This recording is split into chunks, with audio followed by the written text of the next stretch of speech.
Hello everyone, so today I'm going to be going over my new bike, the 2021 yz125x. I really hope you enjoy this video. Let's get into it. So the MSRP for this bike is $6,699, and that's a pretty good price for such a great bike that it is. The main difference between the 2020 and the 2021 I've noticed is only the plastics color, and the kickstand on the 21 slides. It's more sleek profile.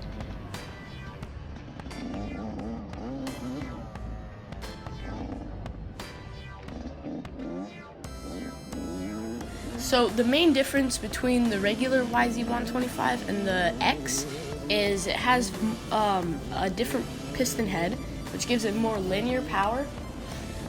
So it's just better for trail riding, and it has a side stand, and it also has the 18-inch rear wheel, which makes the world of a difference when you're trying to get over a wet stump or something. Pretty much it's probably only like a little bit slower. We're not really going for speed, we're going for more capability for everything, because we ride at the track like what you're seeing right now. We ride Nikolai Mountain, sometime even in the dunes. So this is the perfect bike.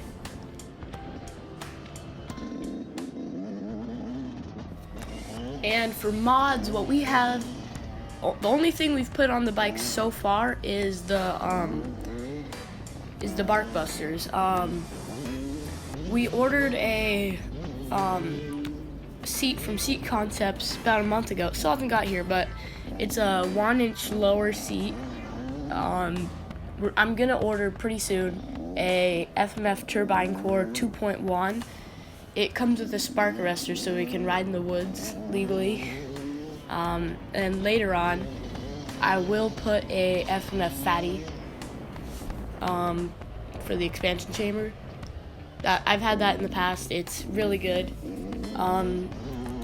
That's probably the only mods that you don't need to put anything on it, except I would recommend the handlebar guards, because I've had a few things and it's pretty painful. So please put those on.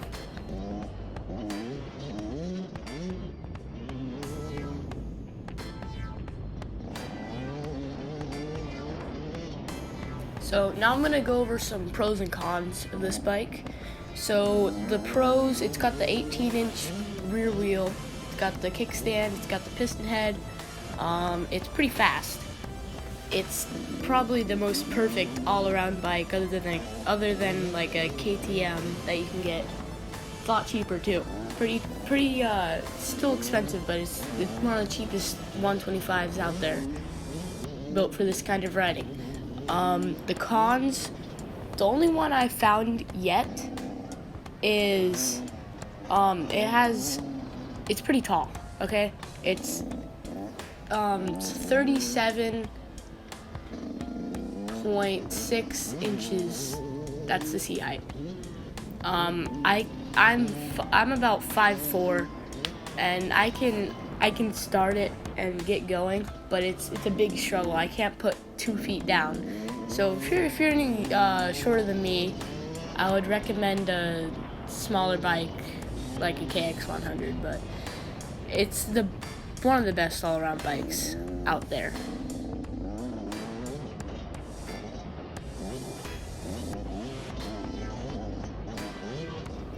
I'm gonna be done talking for a bit, so you can just watch the riding video. If you have any tips for me, I'm pretty new for the track riding. I've been riding since I was 3, but track is not something that I'm used to. So if you have any tips, leave them down in the comments. That would be very helpful.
So real quick, I'm gonna go over post-ride maintenance. So after every ride, we always pressure wash it, dry it. We use this is pretty funny, but we use a little leaf blower to dry it off. We dry off the chain, then you lube the chain, and that's probably all that you need to do. That's all we do, so remember that.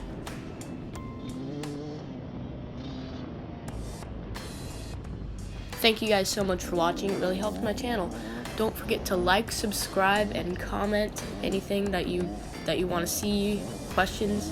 I try to answer those the best that I can, and y'all have a great day.